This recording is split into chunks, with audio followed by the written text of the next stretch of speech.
The scent of burnt coffee and faded memories still haunts church basements, where potlucks once united communities over casseroles that would shame today's food bloggers. These are the recipes that fed America's soul during the 1960s.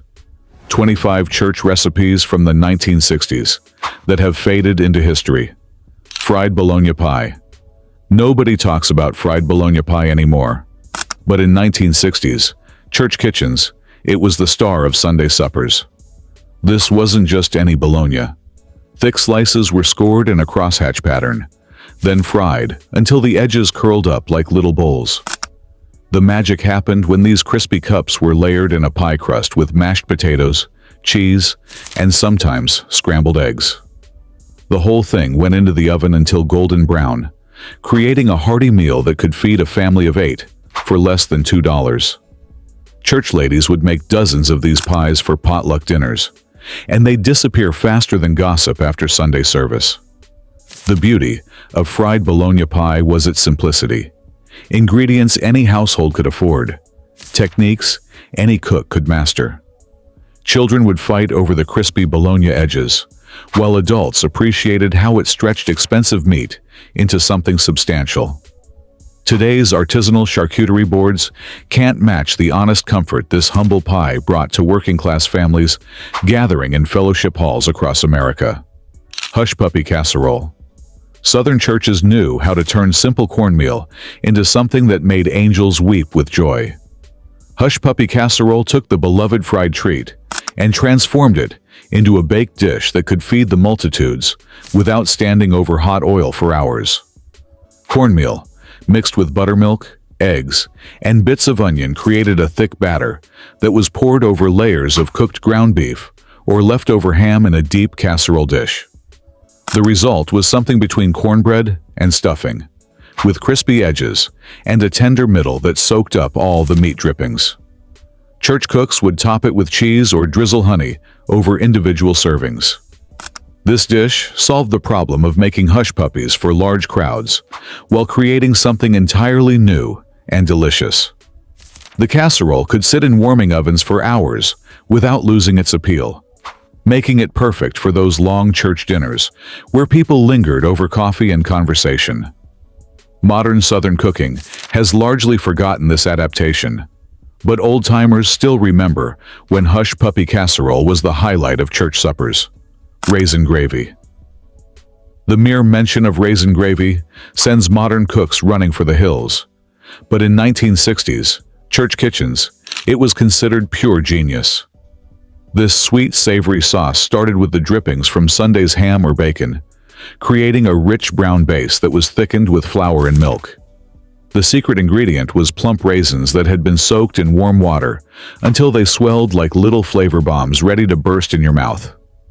Church cooks would simmer this gravy until the raisins released their sweetness into the rich, salty base, creating a complex flavor that complemented everything from biscuits to pork chops. Some versions included a splash of vinegar or apple cider for tang, while others added brown sugar for extra sweetness. The gravy was especially popular during holiday meals, where it served as a bridge between the main course and dessert. Today's palates might find the combination strange, but families in the 1960s understood how sweet and savory could dance together in perfect harmony on a Sunday dinner table. Soft dumplings in sweet tomato sauce.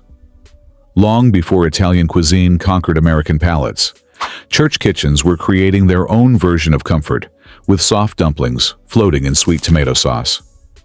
These weren't the dense, heavy dumplings that sank like stones in chicken soup, but light, pillowy clouds made from flour, milk, and eggs that were dropped by spoonfuls into simmering tomato sauce, sweetened with sugar, and seasoned with onions and herbs.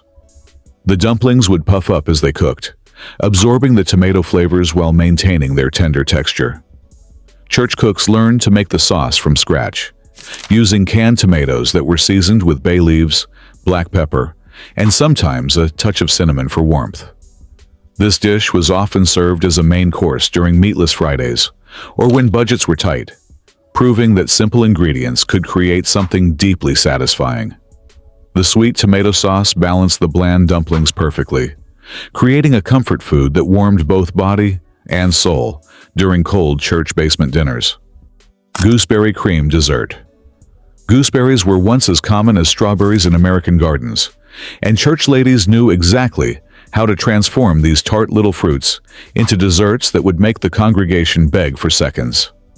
Gooseberry cream dessert layered cooked gooseberries with sweetened whipped cream and sometimes crumbled cookies or cake, creating a trifle-like treat that was both elegant and economical. The key was in cooking the gooseberries just enough to soften them and release their juices, then sweetening them with sugar and a touch of vanilla. The cream was whipped by hand until it formed soft peaks, then folded gently with the cooled gooseberries.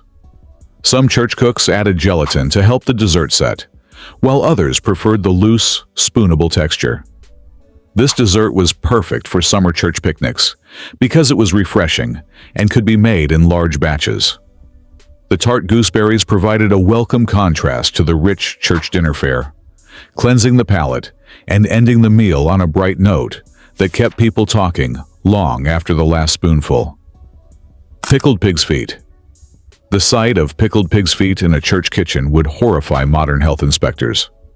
But in the 1960s, these gelatinous treats were considered a delicacy that showed respect for the whole animal. Church cooks would simmer fresh pig's feet for hours until the meat fell off the bone and the cooking liquid became rich with collagen.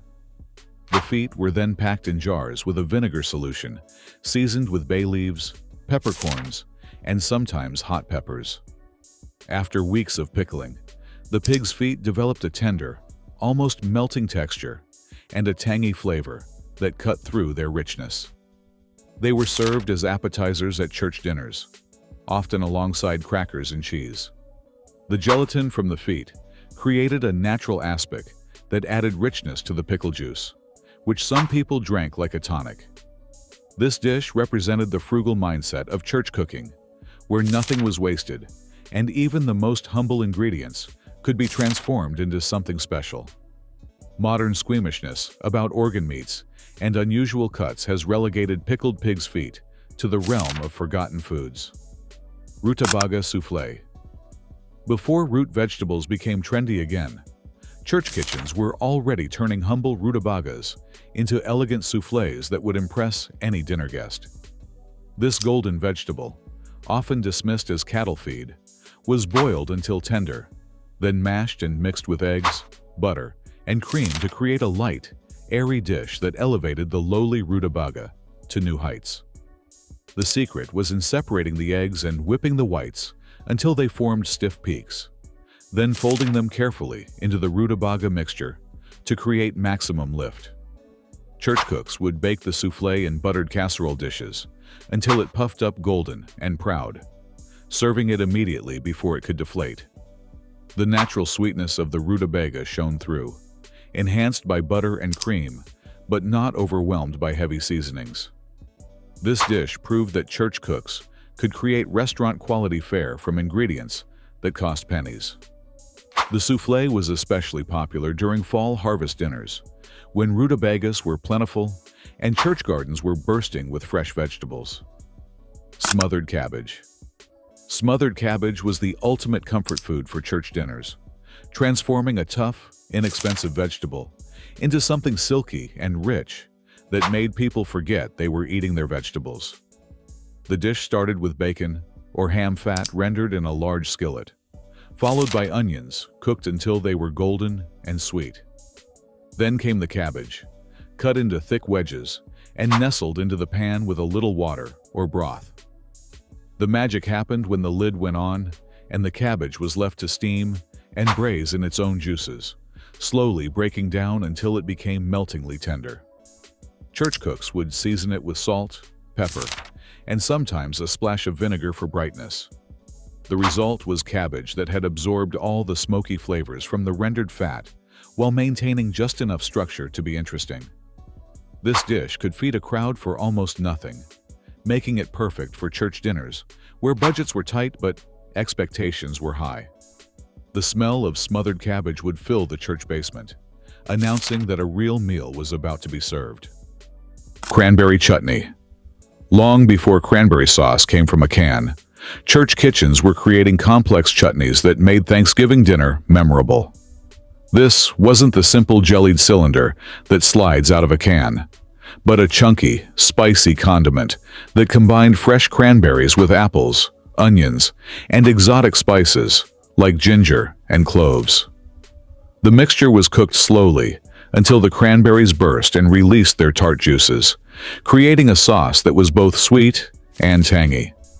Church cooks would add brown sugar, vinegar, and sometimes raisins or nuts to create layers of flavor that complemented everything from turkey to ham. The chutney was often made weeks ahead of church dinners, allowing the flavors to meld and develop complexity. Unlike commercial cranberry sauce, this homemade version had texture and personality, with chunks of apple and onion adding surprise to every bite. The spices warmed the palate and made the chutney feel special, worthy of the finest holiday tables. This labor-intensive condiment showed the love and care that went into church cooking, where nothing was too good for the fellowship meal. Hominy bake. Hominy bake was the South's answer to sophisticated casseroles, taking humble corn kernels and transforming them into something that could hold its own at any church dinner. White hominy was combined with cheese, eggs, and cream to create a dish that was part custard, part casserole, and completely delicious. The corn kernels provided texture and substance, while the dairy ingredients created richness and helped everything hold together.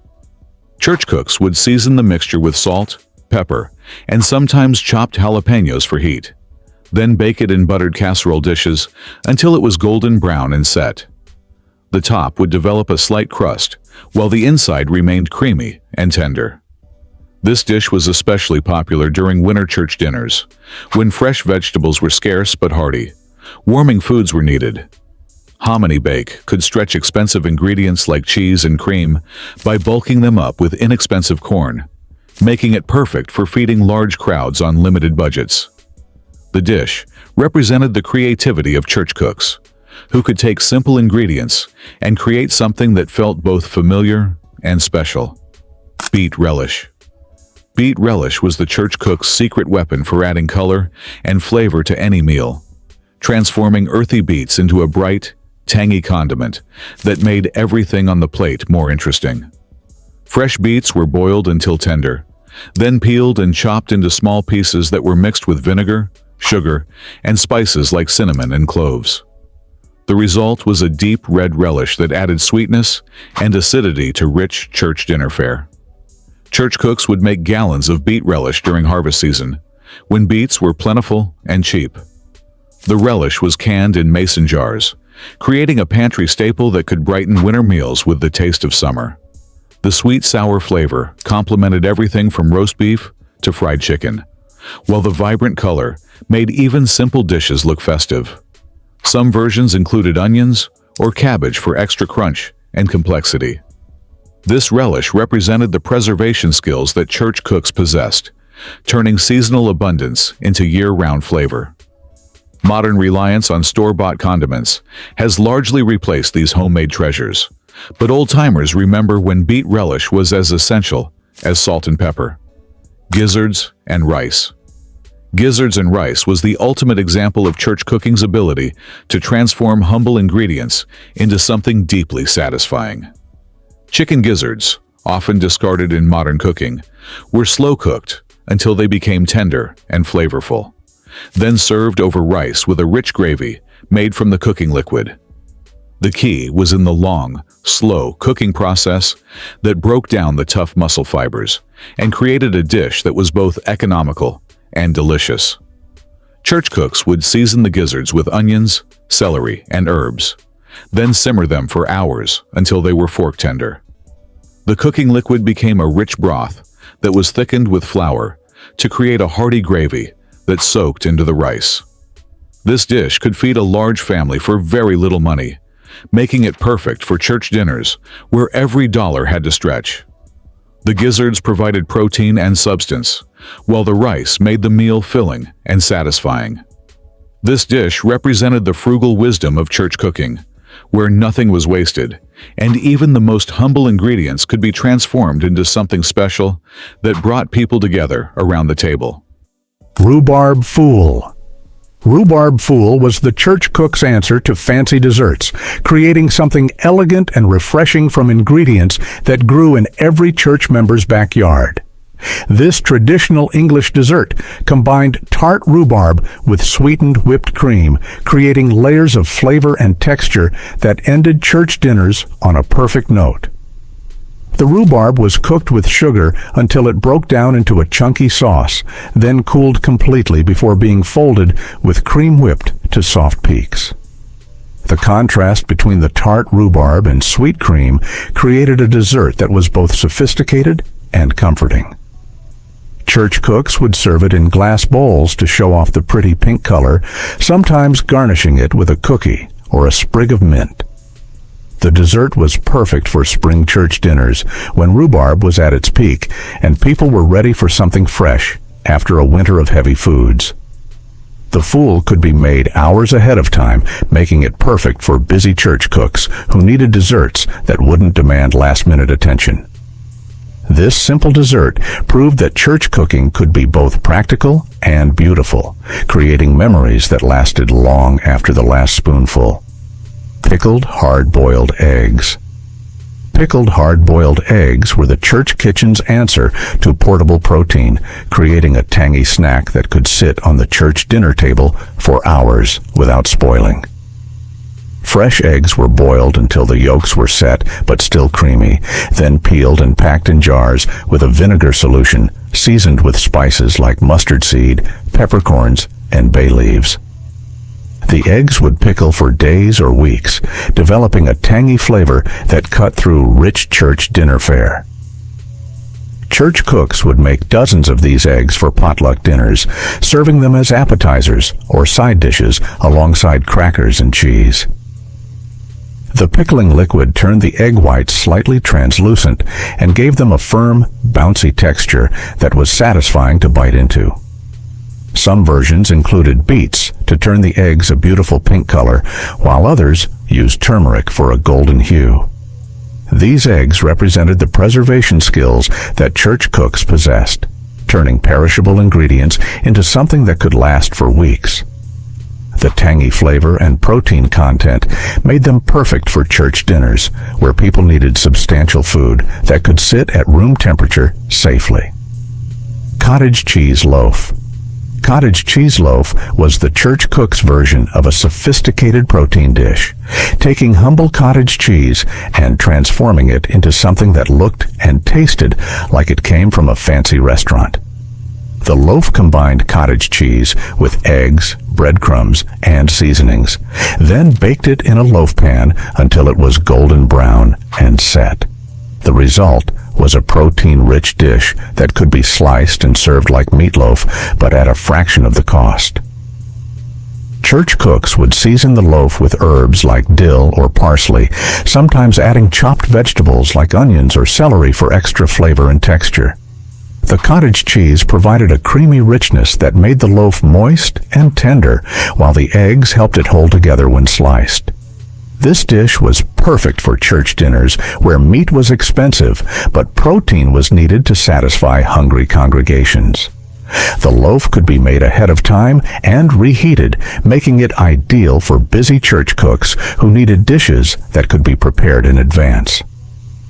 This recipe represented the creativity of church cooking, where inexpensive ingredients could be transformed into something that felt special and satisfying. Turnip puff. Turnip puff elevated the humble turnip from animal feed to elegant side dish, proving that church cooks could create magic from the most unlikely ingredients. This dish took mashed turnips and transformed them into a light, airy soufflé that impressed even the most sophisticated dinner guests. The turnips were boiled until tender, then mashed and mixed with eggs, butter, and cream to create a mixture that was both rich and delicate. The secret was in separating the eggs and whipping the whites until they formed stiff peaks, then folding them carefully into the turnip mixture to create maximum lift. Church cooks would bake the puff in buttered casserole dishes until it rose high and golden, serving it immediately before it could deflate. The natural sweetness of the turnips shone through, enhanced by butter and cream, but not overwhelmed by heavy seasonings. This dish proved that church cooks could create restaurant-quality fare from ingredients that cost pennies. The puff was especially popular during fall harvest dinners when turnips were plentiful and church gardens were bursting with fresh vegetables that needed creative preparation. Haddock and mashed potato bake. Haddock and mashed potato bake was the church kitchen's answer to fish and chips, creating a comforting casserole that turned simple ingredients into something deeply satisfying. Fresh haddock fillets were layered in a buttered casserole dish with creamy mashed potatoes, then baked until the fish was flaky and the potatoes were golden brown. The dish was often topped with cheese or breadcrumbs for extra richness and texture. Church cooks would season the fish with salt, pepper, and herbs like dill or parsley, while the mashed potatoes were enriched with butter and cream to create a luxurious base. The casserole could be assembled hours ahead of time and baked just before serving, making it perfect for busy church cooks who needed dishes that could be prepared in advance.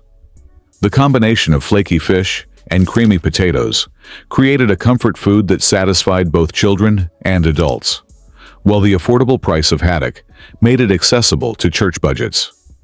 This dish represented the practical wisdom of church cooking, where simple ingredients could be combined to create something that was both nourishing and delicious.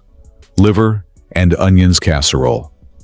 Liver and onions casserole took one of the most polarizing ingredients in American cooking and transformed it into something that even liver haters could enjoy. The dish started with beef liver that was sliced thin and soaked in milk to remove any bitter flavors, then dredged in flour and browned with sweet onions that had been cooked until they were golden and caramelized. The liver and onions were then layered in a casserole dish with a rich gravy made from the pan drippings. Church cooks understood that liver needed special handling to make it palatable, and they developed techniques that maximized its nutritional benefits while minimizing its strong flavor. The long, slow cooking process broke down the liver's tough fibers and allowed it to absorb the sweet onion flavors, creating a dish that was both healthy and satisfying. The casserole was often served with mashed potatoes or rice to help balance the rich, iron-heavy flavor of the liver. This dish represented the church cook's commitment to serving nutritious food, even when ingredients were challenging, proving that skill and patience could transform even the most difficult ingredients into something delicious. Creamed dried beef. Creamed dried beef was the church kitchen's answer to expensive meat dishes, taking preserved beef and transforming it into something rich and satisfying that could feed a crowd. The dish started with dried beef that was torn into pieces and briefly sautéed to remove excess salt, then combined with a rich white sauce made from butter, flour, and milk. The result was a creamy, salty dish that was perfect, served over toast, biscuits, or mashed potatoes. Church cooks would season the cream sauce with pepper and sometimes a touch of mustard for extra flavor, while the dried beef provided intense, concentrated meat flavor that made a little go a long way. The dish was often called SOS by church members, but the name didn't diminish its popularity at potluck dinners. This recipe represented the church cook's ability to stretch expensive ingredients like meat by combining them with inexpensive staples like flour and milk. The creamed dried beef could be made in large batches and kept warm for hours, making it perfect for serving at church dinners, where people ate in shifts and dishes needed to maintain their quality over time. Salmon patties. Salmon patties were the church cook's way of serving fish when fresh seafood was expensive or unavailable, creating crispy, flavorful cakes from canned salmon that satisfied even the most discerning palates. The patties combined canned salmon with eggs, breadcrumbs, and seasonings, then shaped them into small cakes that were pan-fried until golden brown and crispy. The key was in removing all the bones and skin from the salmon, then flaking it carefully to maintain some texture. Church cooks would season the patties with onions, herbs like dill or parsley, and sometimes a touch of lemon juice for brightness. The breadcrumbs helped bind everything together, while creating a crispy exterior when fried. These patties were often served with tartar sauce or a simple cream sauce, making them feel like a restaurant-quality dish, despite their humble origins. The salmon patties could be made ahead of time and reheated, making them perfect for busy church cooks who needed dishes that could be prepared in advance. This recipe represented the church cook's ability to take affordable ingredients and create something that was both nutritious and delicious. Salisbury steak with brown gravy. Long before anyone knew what molecular gastronomy was, grandmothers were transforming humble ground beef into something that looked and tasted like restaurant fare. Salisbury steak was their answer to making dinner feel special on a Tuesday night. Ground beef was mixed with breadcrumbs, egg, and seasonings, then shaped into oval patties that resembled real steaks. The real magic happened in the gravy, a rich, brown sauce made from pan drippings that could make cardboard taste good. This dish represented the American dream on a plate, taking something ordinary and making it extraordinary. The steaks were pan-fried until golden, then simmered in that gorgeous gravy, alongside mushrooms and onions. Served over mashed potatoes or egg noodles, it was comfort food that fooled nobody but satisfied everyone. Your grandmother understood that sometimes the best meals came from the heart, not the wallet. And Salisbury steak was proof that simple ingredients could create lasting memories. Goulash.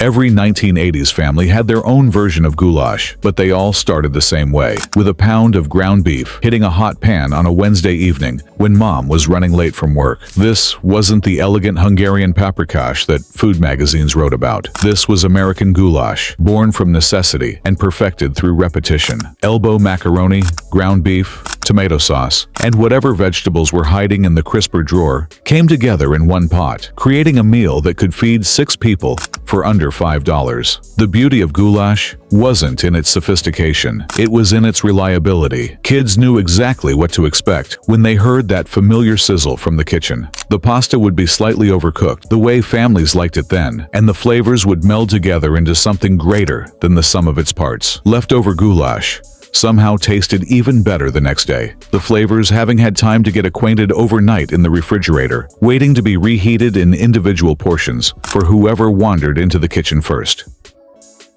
Alabama firecrackers.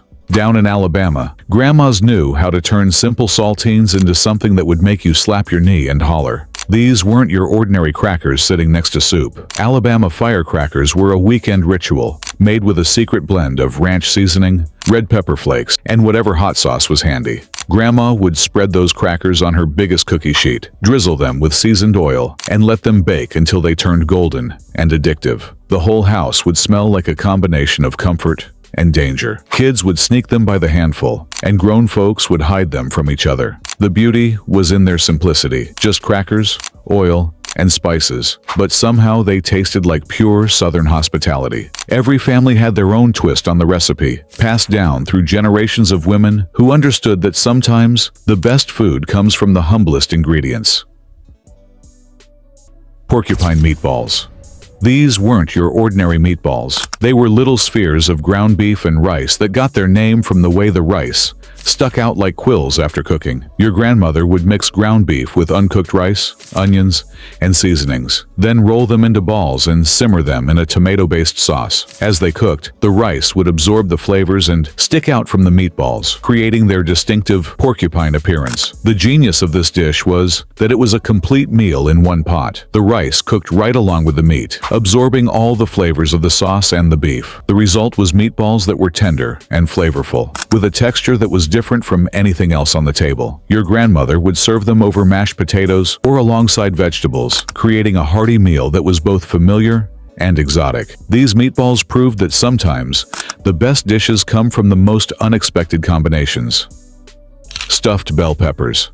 Saturday afternoons in the 1980s often meant one thing: stuffed bell peppers standing at attention in a baking dish, their tops cut off like little green soldiers ready for inspection. The preparation was a family affair, with someone assigned to hollow out the peppers, while another mixed the filling of ground beef, rice, onions, and breadcrumbs. The kitchen would smell like a combination of raw bell pepper and browning meat, a scent that meant weekend dinner was being taken seriously. Each pepper was carefully packed with the meat and rice mixture, then nestled into a baking dish with just enough water to steam them tender. The tops were placed back on like little hats, and into the oven they went for an hour of slow, steady cooking. When they emerged, the peppers would be soft enough to cut with a fork. Their bright green color faded to a muted olive, and the filling would have absorbed all the pepper's natural sweetness. These weren't just dinner. They were edible bowls that made cleanup easier and somehow made the meal feel more special than it actually was.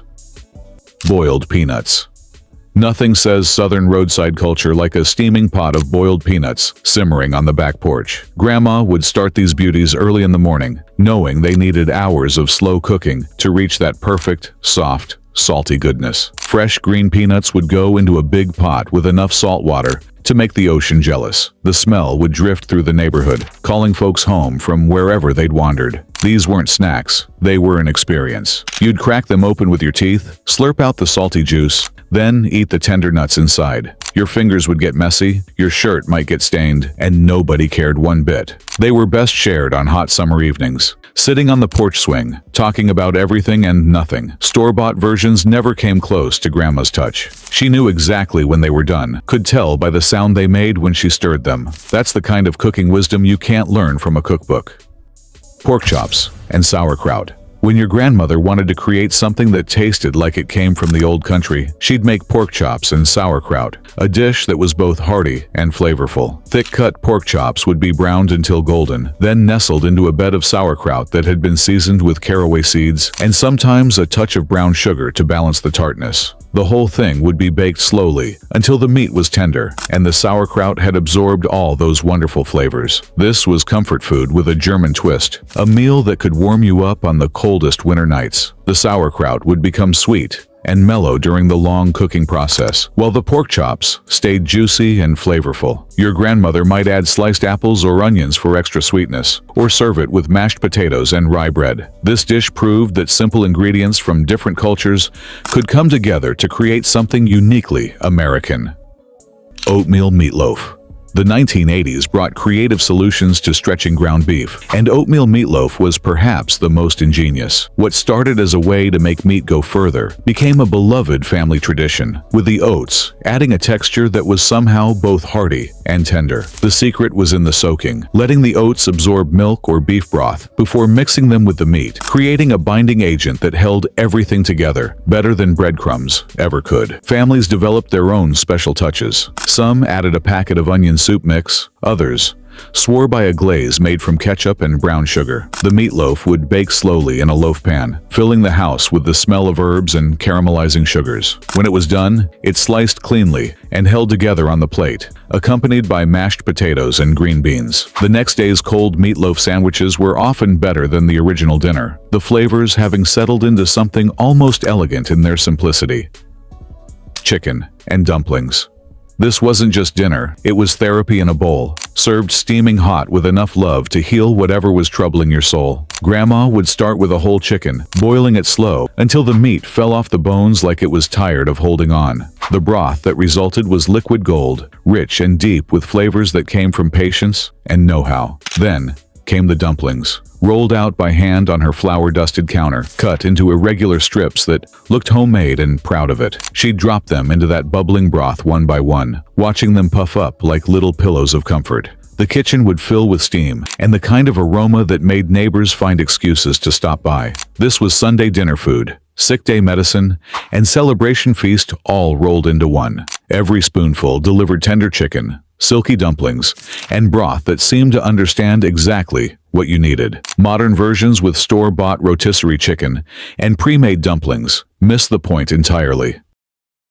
Beef stroganoff. Nothing said fancy dinner quite like beef stroganoff, even though most grandmothers made it with budget-friendly ingredients. This Russian-inspired dish became an American classic because it combined the elegance of cream sauce with the practicality of stretching a small amount of beef into a full meal. Strips of beef were quickly seared, then simmered in a sauce made from beef broth, sour cream, and mushrooms, creating a dish that was both sophisticated and satisfying. The secret to great stroganoff wasn't expensive cuts of meat, it was the technique. Your grandmother knew how to make tough cuts tender through slow cooking and the right combination of flavors. She'd serve it over egg noodles or rice, letting the creamy sauce coat every strand. The dish taught an important lesson. Elegance doesn't require a big budget, just a little creativity and a lot of love. When company was coming, stroganoff made everyone feel special. Stuffed zucchini boats. Summer gardens in the 1980s produced zucchini with the enthusiasm of teenagers, more than anyone knew what to do with. Enter the stuffed zucchini boat, a clever way to use up the endless supply of green squash that seemed to appear overnight. The preparation was almost ceremonial, cutting the zucchini in half lengthwise, scooping out the seeds and flesh, then filling the hollow shells with a mixture of ground beef, rice, onions, and the scooped-out zucchini flesh. The boats would be arranged in a baking dish, their curved bottoms making them rock slightly until they found their balance. A sprinkle of cheese on top would melt and brown during baking, creating a golden cap that held everything together. The result was a complete meal in an edible container, the zucchini shells becoming tender and sweet as they cooked. Kids who normally avoided vegetables would eat these boats with enthusiasm, somehow tricked into consuming their recommended daily allowance of squash without realizing it. Chicken pie. Forget everything you think you know about chicken pot pie from the frozen food aisle. Grandma's chicken pie was a masterpiece of pastry and patience, built from scratch with hands that had been making pie crust since before you were born. She'd start with fresh chicken, vegetables from her garden, and a gravy that required constant stirring and complete attention. The bottom crust went into her well-seasoned pie pan, filled with that rich chicken mixture, then topped with more pastry that she'd crimp with artistic flair. The whole thing would bake until the crust turned golden brown and the filling bubbled up around the edges, like it was trying to escape. Cutting into it released a cloud of savory steam that filled the dining room with anticipation. Each bite delivered flaky crust, tender chicken, and vegetables that still had some backbone to them. This was special occasion food, the kind of meal that made holidays feel official and Sunday dinners feel sacred. It took most of the day to make properly, which was exactly the point. Jell-O mold salads.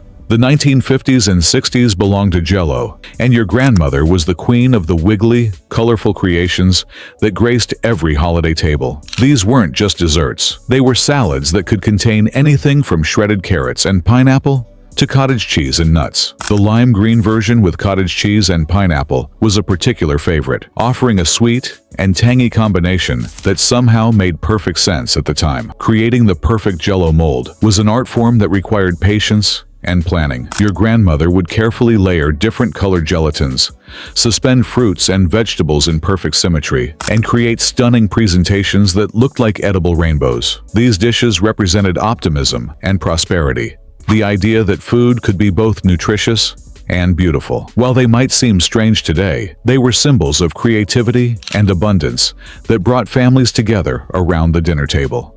Ambrosia salad.